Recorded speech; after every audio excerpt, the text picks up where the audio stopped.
Okay, it's time we here in America all get on the same page about what's going on right now with Donald Trump announcing that they're going to be appointing loyalists in the IRS to target wealthy Democratic donors. And in their press release, they singled out George Soros.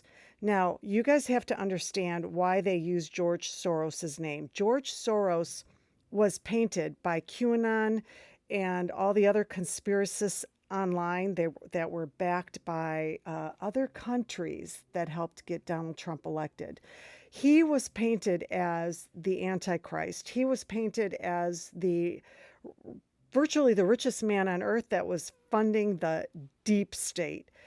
And to this day, Trump supporters think he is the Antichrist. So that's why they used his name.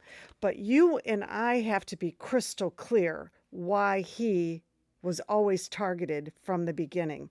He runs the Open Society Foundation. I'm just going to read their mission statement. It's right to the point. The foundation works to build vibrant and inclusive democracies whose governments are accountable to their people. For decades, he has been working around the world to help people fighting for democracies overthrow their fascist governments or prevent them from winning elections. You can go to the website and read historically everything they have done to make George Soros the number one Project 2025 threat.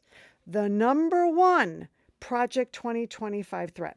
So in 2014, the foundation took legal action to stop the CIA secret prisons that were set up around the world to torture people after 9/11. And if you watch the documentaries, they were torturing very, very innocent people. In 2015, they helped refugees escape Syria, Iraq, and Afghanistan. And when I say helped, we're talking about tens of millions of dollars. Also in 2015, they contributed much of the legal work that helped pass the Marriage Equality Act. In 2016, they pumped in $220 million to help develop social justice programs and fund minority owned businesses. That money still exists. It hasn't run out, and they're still helping to fund minority run businesses. In 2017, they contributed $20 million to create an equitable recovery in Puerto Rico after the hurricane. So you know how all this fundraising is done and how the US government contributes all this money and everything, and then it's all these US contractor donors who get all this money and there's no recovery taking place. George Soros' organization would swoop in and would actually do the rebuilding. Also in 2017, they helped the country of Ghana decriminalize drug possession and instead invest in treatment programs instead of punishment. And that was the catalyst for other countries beginning to do the same thing.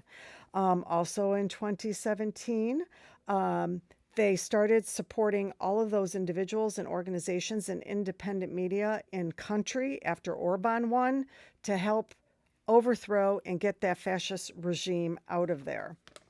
In 2017, he donated $15 million to the NAACP to fight for racial justice. In 2020, he contributed $200 million in COVID funding to individuals and businesses that did not, they applied for federal grants, federal payments, and they didn't get the money. So he came in and helped them stay afloat. In 2020, he invested $220 million to build power in Black communities and promote bold and new anti-racist policies.